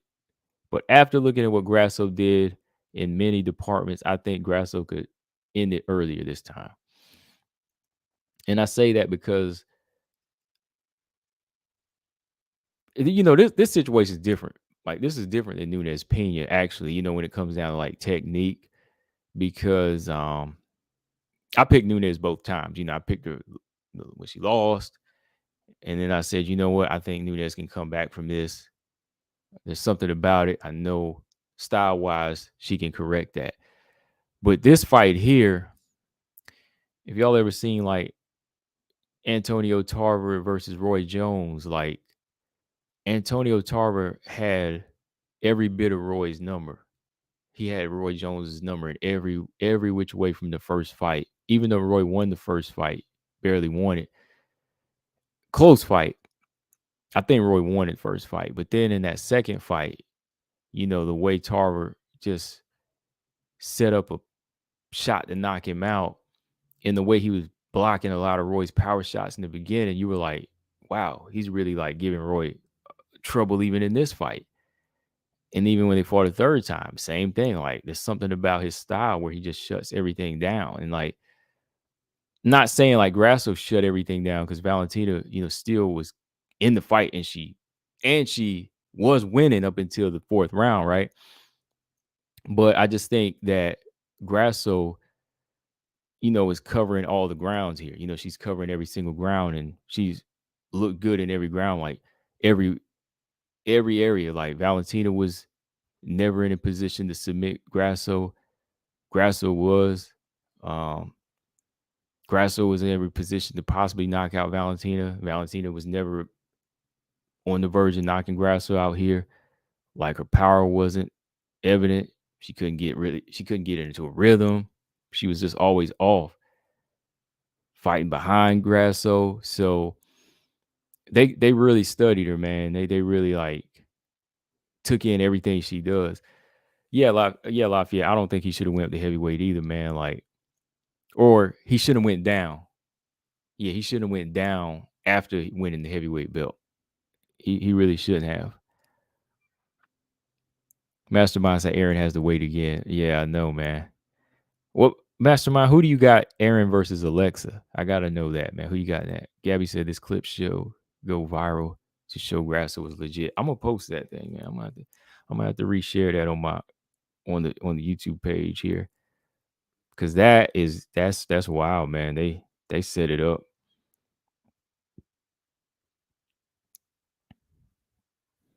But that's crazy, man, because that shows you that they know every little thing Valentino do, like step by step.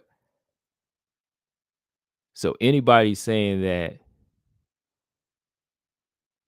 a fighter can't be figured out or a fighter can't be predictable, they don't know.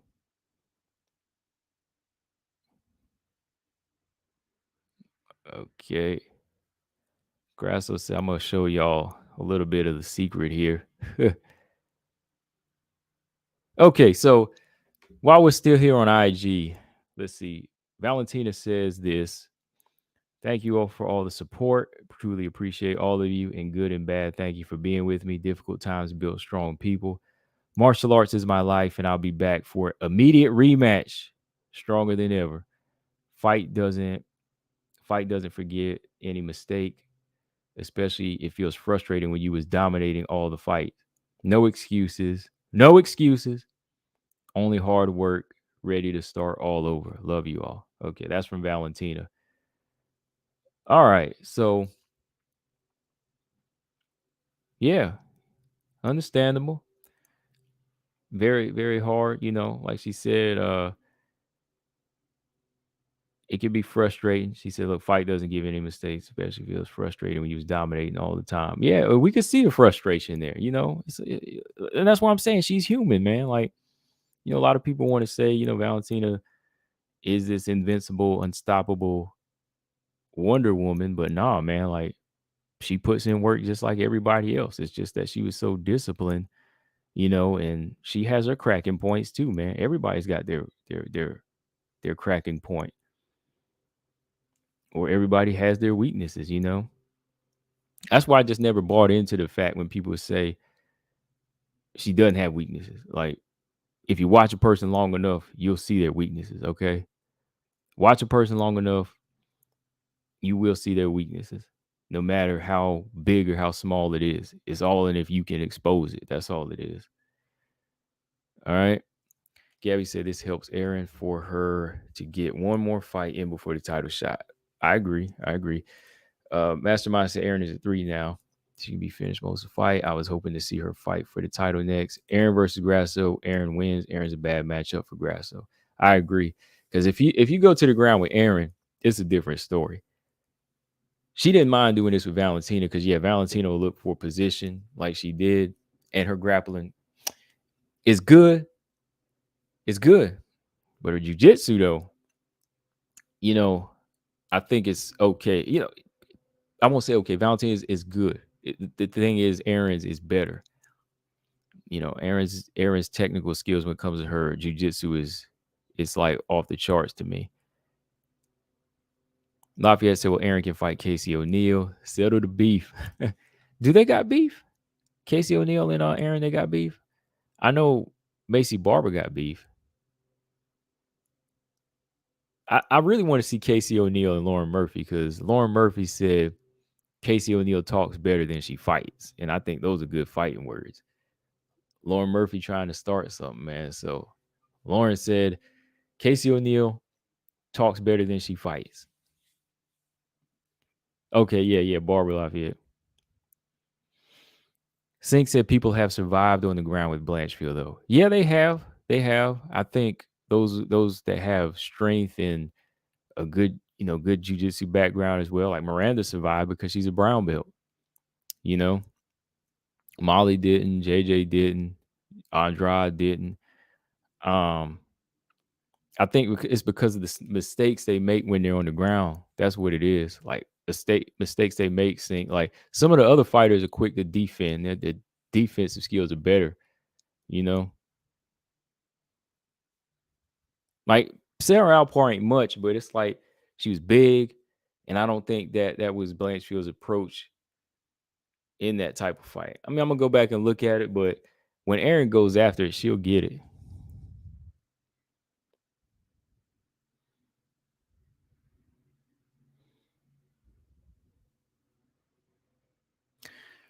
Is it safe to say Val's weakness got exposed? Is it safe to say her weakness got exposed? Hmm. I think so to a certain extent. Yeah, I think it was like the ones that I'm looking at, the ones that she was able to expose, taking that moment to just kind of rattle Valentina's cage by making her overthink. That was a weakness because out of 7 fights, she's never had that before. And Valentina said it herself, like it was frustrating because she was dominant champion for so long. And that's how she feels now. But in the actual fight, she was probably frustrated because Grasso was doing something them other 7 girls didn't do, right? They didn't put up a fight like this. Tyler did, but nobody's ever hit Valentina clean like that with that many shots in one round, So I think when those shots landed, it exposed that weakness that I can't switch gears right away. You know what I mean?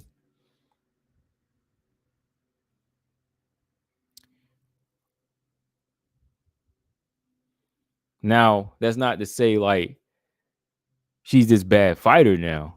You know what I mean? Like Grasso, they did their homework on the right things.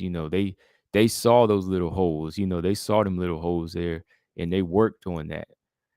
Now, that's not saying like everybody can do that.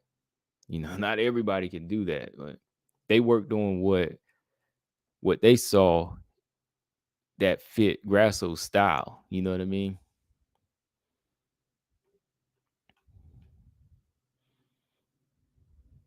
And then some. And then some. Because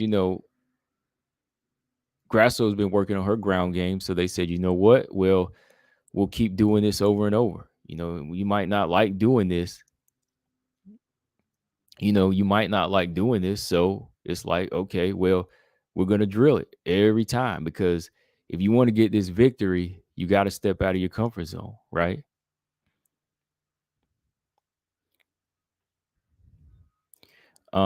You said I admitted it. She got exposed. I mean, why wouldn't I? Why wouldn't I admit it? I mean, I'm a fight channel. I'm a fight channel. I'm gonna break it down for you. I mean, am I supposed to not? Am I gonna make excuses for the champion? No, I'm not a fanboy. I'm gonna break it down for you. I mean, you asked, I'll tell you. Brian said exactly, combo. They got their game plan. What would work for Grasso? Yeah, they did it. Yeah, they went by her body. They went by, her body of work and what she's known for, and what she's also not known for. Like they boxed because that's Grasso's thing. But they also said we got to cover the ground too. We got to cover everything. And when she turned around, boom, that was it. Definitely a bigger upset than Pena versus Nunes, in my opinion. Definitely. But yeah, that weakness was exposed, man. Yeah, I mean, what can we say? What can we say?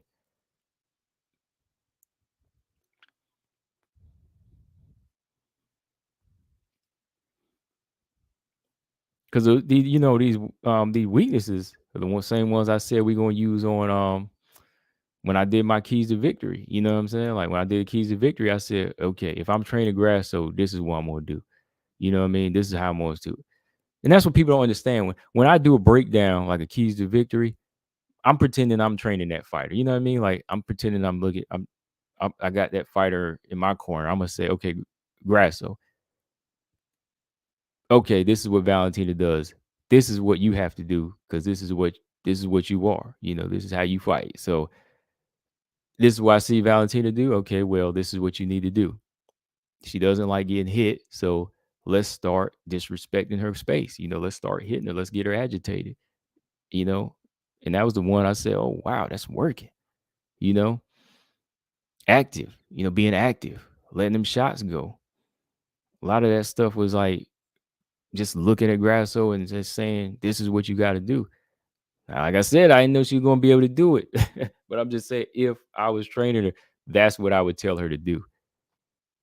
Right? All right. You said a lot of people are saying Val made a mistake. I don't like that because it takes away from class. She didn't make no mistake. I mean, the mistake she made was part of Grasso breaking it down systematically. That's all it is. Like, that's the thing. Everybody makes mistakes, though. It's like if they're trying to say it was an excuse, no. She made a mistake by throwing the wrong shot, right? And there is no excuse for that. There is no excuse for that. Like I was saying earlier, I don't know if you missed it. I don't know if you were here, but she took her eyes off her opponent with something fancy. You know what I mean? Like that's the thing. Like you fighting somebody that's coming after you. Let's not get fancy here. Let's not do spin kicks now. You know what I mean? Let's keep our eyes on the target. Let's keep Valentina, let's keep Grasso in front of us. Let's not try to get fancy and do these spin kicks. Let's just pick her apart. The jab is working. The fourth round, the jab was working. Follow the jab up with a front kick to the face or, a straight left hand, but let's not spin kick with a back to the cage. With your back to the cage, you know what I mean? Like just little things like that. Your back to the cage, you want to spin like that now? But yeah, you said a lot of people saying, made a mistake. No, man, it's just every ground was covered. Grasso just won here, fought here, kept it competitive here. Valentina still in the fight, still edging it out, but she's really had a fight of the biggest fight of her career to finally she just gets in a position that Grasso had been waiting for. I can't make any excuses for this fight. At least with Amanda, I could say that she ain't fought it to wait in 2 years. You know what I mean? It maybe she underestimated Pena, but this one here, we talking about a champion that's always ready. We talking about Valentina Shevchenko, who we give her credit for always being ready. I mean, she was over in Japan getting some training in, right?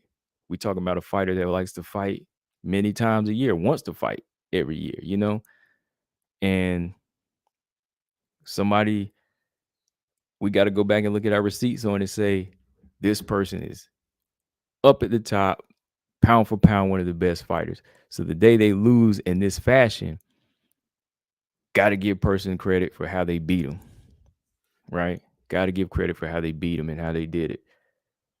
Because that person in Valentina, always dedicated, no excuses at all.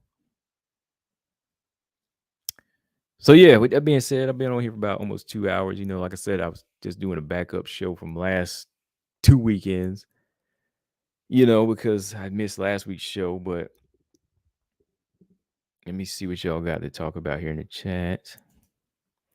Sing said outsmarted the GOAT.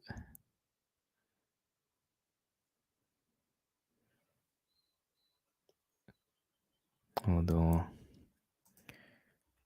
Oh, shout out to James, man. Shout out to James. He came on right after the fight, gave me that reaction, and that's all I wanted to hear.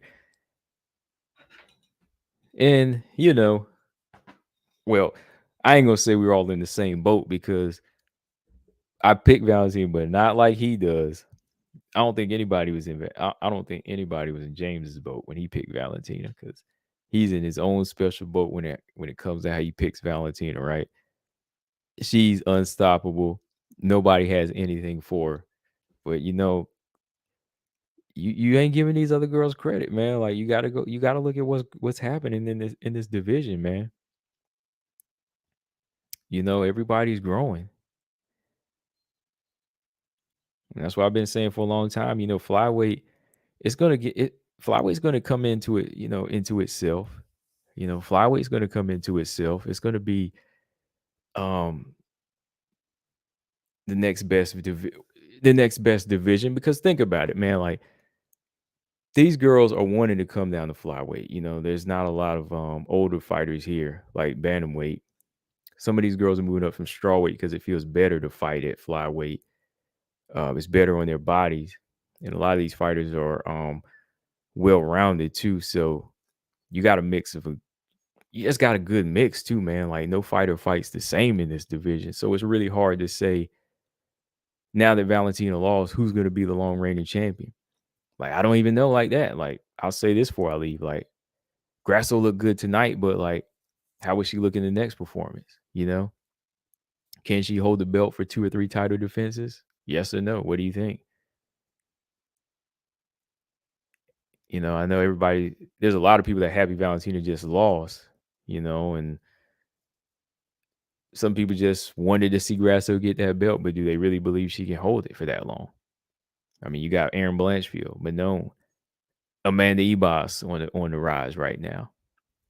Like, has Grasso separated herself with this one performance from everybody else by levels? I don't know. Is it a Buster Douglas moment? I don't know. Where they did their homework on this one particular fighter? I don't know. I mean, she's undefeated now at flyweight, so she could very much well do it. She could keep the streak going. A lot of questions that are only going to be answered by performances. I don't have the answers.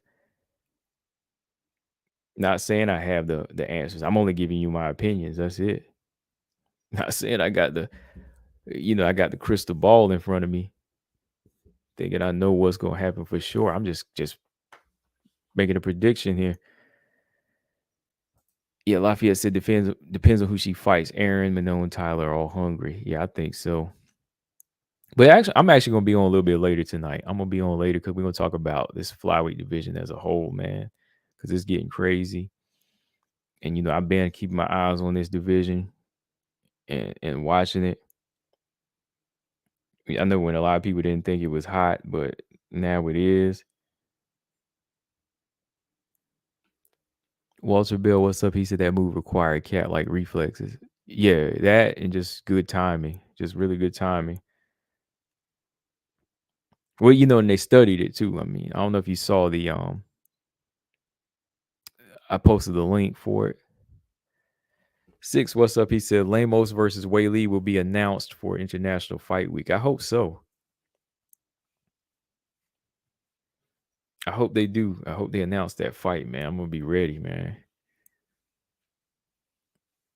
Wei Lee versus Lamos. That's a good matchup, man.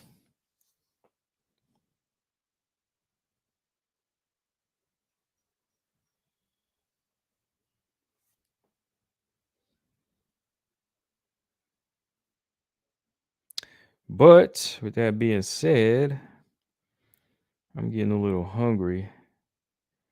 Got to go do some stuff today. Got an appointment later on today. Got a doctor appointment a little bit. Well, in a couple hours.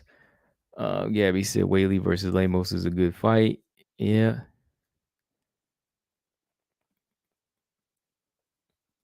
I knew Lamos would get to this point where she would get her shot. Will she win or not? That's the one thing I don't know. But can she make it competitive? I think so. Is Wei Lee a little bit more polished? I think so. But will the styles play into Lamos's favor? Could be. I don't know. But what else we got this weekend? Ariane Lipski is fighting this weekend. I'll talk more about that later tomorrow or later tonight when I get back on. Lipski. That's the only fight. Lipski and Aldridge. That should be a good fight. Should be a good stand-up fight. Oh, this is an early card too. Then the week after that, we got Casey O'Neill and Jennifer Maya. See, yeah, the flyweight division's picking up, man. It's picking up. Let's see. Remember, people said Lamos would never make it to the top 5. Where are they now? You know what? They're not telling me I told you so. They're not saying, "Oh, combo, you did call that." They laughed at me. They laughed at me, man. I can't, it was around the time when Angela Hill and Lamos fought. I think it was either before that fight or even after that fight. I said Lamos is gonna be fighting for that belt. I said she's got the tools to be a top 5 fighter, or she's got the tools to be a contender. And you know what they said? They laughed, man. BJ, I'm gonna call his name out. BJ laughed at me. He laughed right at me. He laughed at me and said Lamos ain't going nowhere. He said she is not gonna fight. She ain't gonna make it to the top to fight Whaley. Right? I said even if she wins or loses even if she was to win or lose on the way up, she'll be up there. I was like, she'll get some wins together to get up there because she's solid.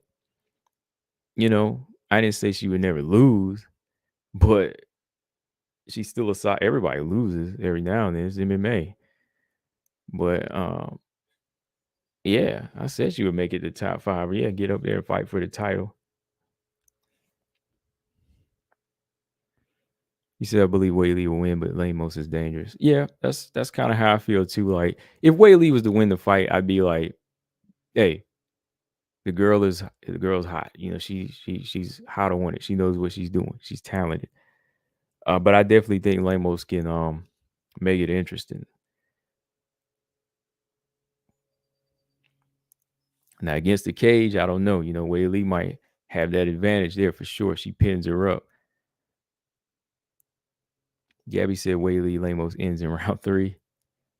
Mastermind said Lipsky been training with Nunes. I hope to see some improvement. She has had a couple good moments, but I want Aldridge to win. Actually, I like Aldridge. Walter Bell said I don't see Blanchfield holding Santos down. Not really. I don't either. I actually thought if Santos and Blanchfield fought, I would have gave the fight to Santos. I think Santos probably would have won a decision. You know, just different styles versus what Andrade was. Sink said I've been saying future champion since Ruiz and Souza. Okay, yeah, Sink's been on it too. Sink's knows Lamos. Like, you know, I didn't even go as that far as to say future champion, but I was just like, Lamos has got the tools to get here, and I think she'll challenge Whaley one day. That's all I said.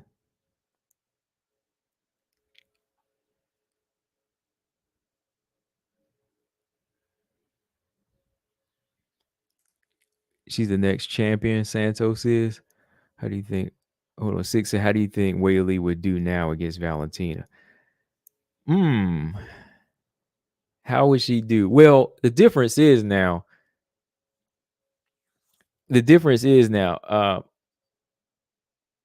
Whaley is still going to have to take some pages out of what Grasso did as far as striking. Like you got to, you can't run in there reckless because Valentina was still blasting him quick spin kicks and stuff, and you got to time that. Like Whaley's going to have to come with the boxing IQ of Grasso, though. You know, Grasso's used footwork to her pure advantage here. You know, footwork and those little things like feints. So she blew me away with it. How she took it to her advantage and just made Valentina hesitant. That's what you got to do. Like you can't just purely think you can go and invade Valentina and brawl. Like Valentina was still strong in the wrestling department. Like Valentina would still hold Whaley down on the ground, I think, on her back. So, we'll see. You have to take a lot of pages out of what Grasso was doing, controlled stand up, being a little bit more educated.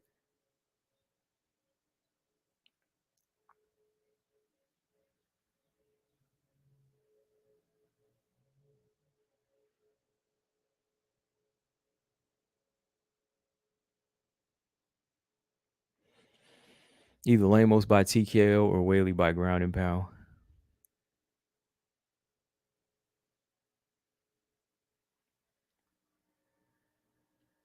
Brian said nobody wanted to see Grasso as the better boxer. I don't think it's not nobody wanted to see that. It's just that we were going by what we seen. Like even me, I said that, I thought Valentina was the better boxer, as far as taking the better elements. You know what I mean? Don't be riding her train too hard because you didn't pick her either, Brian, though. You know what I mean? Like don't ride too hard because you didn't pick her to win though. So I mean, we all seeing it now. Like for those that's picked wrong, like she stepped her game up. But you wanted her to win, but she didn't, that wasn't your pick. So I'm just saying, you're not messing. Just calling you out. Six said behind executing the game plan. Discipline, it will come down to the display behind exciting the gameplay.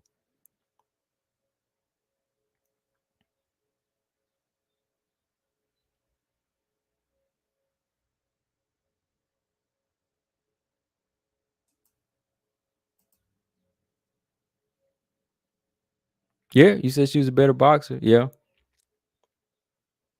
But I guess you didn't think she was better enough to beat her though, huh? Because like I said, I thought Valentina took the better elements of boxing that was going to be her to her advantage. You know what I mean?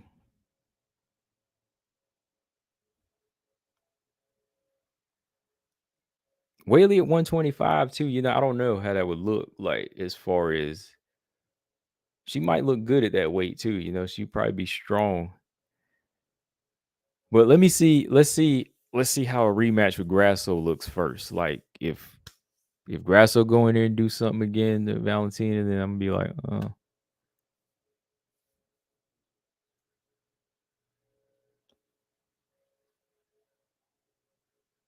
yeah, because look, Brian, if I would have believed in her boxing a little bit more, I might have given her a better chance because those little elements mean a big thing. And I was thinking that Valentina took the better elements as far as her measuring her timing.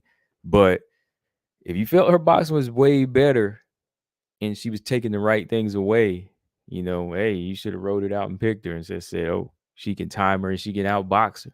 You know what I mean? You would say, hey, you said she gonna hit land on her. You did say she was gonna land on her. So hey, if she lets her hands go, hey, you could have said she could have been like touching her up, and she did that. Lafayette said, Nonito's still boxing. I think he is, yeah. Nonito Donaire, yeah, he's still boxing. Yeah, Nonito Donaire, I forgot about that. I mentioned that a while back. Yeah, her, Whaley, and Nonito, I don't know how much training they got in together, but yeah, she needs somebody like him. He can mimic different styles too with boxing. So, do you think Leon versus Andrade would go either way? Who do you favor more? I want Jan to win. I really want Jan to win at this point because I want to see some different things happen now. I mean, well, let me straight. I really don't have like a. I don't really have like a pick like that. I won't say I want her to win. Like I want a good fight. I would like to see Yon win just because she's been working hard, and I think she has the skills now to get it done. Um, I favor Yon because of her, the work she's been doing. Maybe her takedown defense will be good, and but did she get taken down by Mackenzie Dern? Can't remember. Did Mackenzie Dern take her down in that fight? And I'm kind of wondering about how Andrade's gonna look now. Like, when was the last time she made 115 now? Well, it was just a lame-o's fight, right? It was just a lame-o's fight. She can still make one.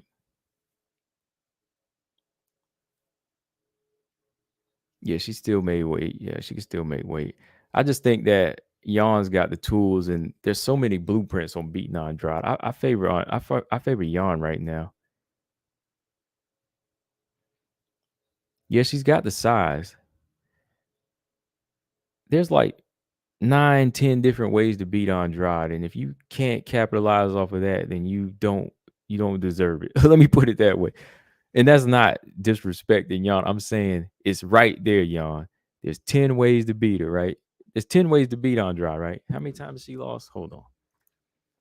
And if you don't beat her in one of those 10 ways, or at least come up with your own, if you don't come up with the 11th, or use one of those other 10 ways to beat her, then you don't deserve it. Sounds harsh, but yeah, I'm just saying. That means you just ain't ready. Yes, 10 times. She lost 10 times, okay? There's 10 ways to beat Andrade. Take your pick. Which suits your style better, Yon? That's what I'm asking. What suits your style better, Yon? There's 10 ways to beat her. Take your pick. Go in the gym, get in that training camp, and work on it.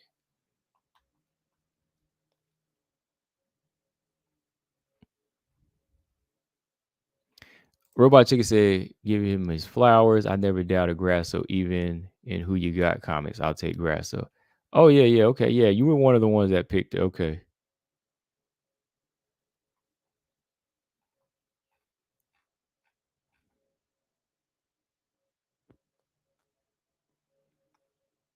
Yeah, she did. I said that. Yeah, she definitely showed Santos how to do it on the ground, though. Yeah, I think Whaley would run through Andrade again, honestly. But that's the thing. Like, if Yon was to win, will they give Yon the fight against Whaley? Or will they not make it because he's Chinese? Like, do they not want a China versus China fight? I told you they should do it, man. I don't care, man. Like, they should just go ahead and do it. I know some people don't think they would or they shouldn't, but they should. I mean, they in the same division. They got the same goals and aspirations. So it's like, make the fight. Make the fight, right? If Yon gets to number one, I'm sure she don't want to just be number one. She want to fight for the belt, right? Are you cool with being number two? I thought this was competition, you know? I mean, two guys in Philly, they'll fight, right? Two guys from Philly, they'll fight. Two guys from Florida, they'll fight. Two Russians will fight, right?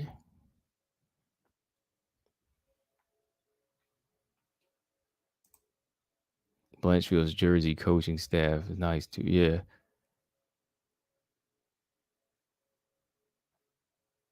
I was thinking that too. They would give it to the winner of Marina or Verna.